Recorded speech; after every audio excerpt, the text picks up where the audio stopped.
जब हम ये कहते हैं कि ये जमीन औरंगजेब की थी, तो सवाल खड़ा होता औरंगजेब के बाबा या बाबा के बाबा, पिताजी जो भी बाबर से रिश्ता होगा उसका, वो तो अपने साथ घोड़े पर रख के तो जमीन लाए नहीं थे हिंदुस्तान में।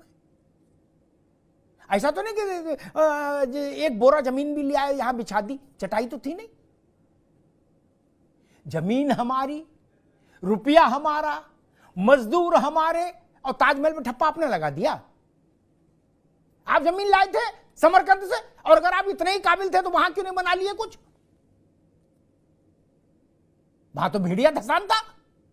मुफ्ती साहब, इतिहास में सब चीजें मौजूद है, कोई चीज मिट नहीं सकती। वहां तो खाना बनाने का सलीका नहीं था, यहां आए तो मुगले आजम हो गए। ऐसा लोगों ने प्रचार कर दिया, बोले मुगले आजम में जिले लाई हैं क्या, ये बहुत नफासत पसंद है। और वहां तो पूरा घोड़ा भून के उसी में नोच नोच के खा लेते थे, न थाली न चम्मच। ये इतिहास में है ना। जब हम ये कहते हैं कि ये जमीन औरंगजेब की थी, तो सवाल खड़ा होता औरंगजेब के बाबा या बाबा के बाबा, पिताजी जो भी बाबर से रिश्ता होगा उसका, वो तो अपने साथ घोड़े पर रख के तो जमीन लाए नहीं थे हिंदुस्तान में। ऐसा तो नहीं कि एक बोरा जमीन भी ले आए यहां बिछा दी, चटाई तो थी नहीं।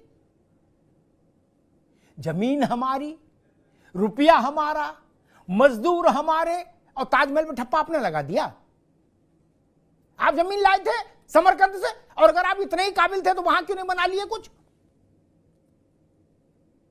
वहां तो भेड़िया धसान था। मुफ्ती साहब, इतिहास में सब चीजें मौजूद है, कोई चीज मिट नहीं सकती। वहां तो खाना बनाने का सलीका नहीं था, यहां आए तो मुगले आजम हो गए। ऐसा लोगों ने प्रचार कर दिया, बोले मुगले आजम में जिले लाई हैं क्या, ये बहुत नफासत पसंद है। और वहां तो पूरा घोड़ा भून के उसी में नोच नोच के खा लेते थे, न थाली न चम्मच। ये इतिहास में है ना।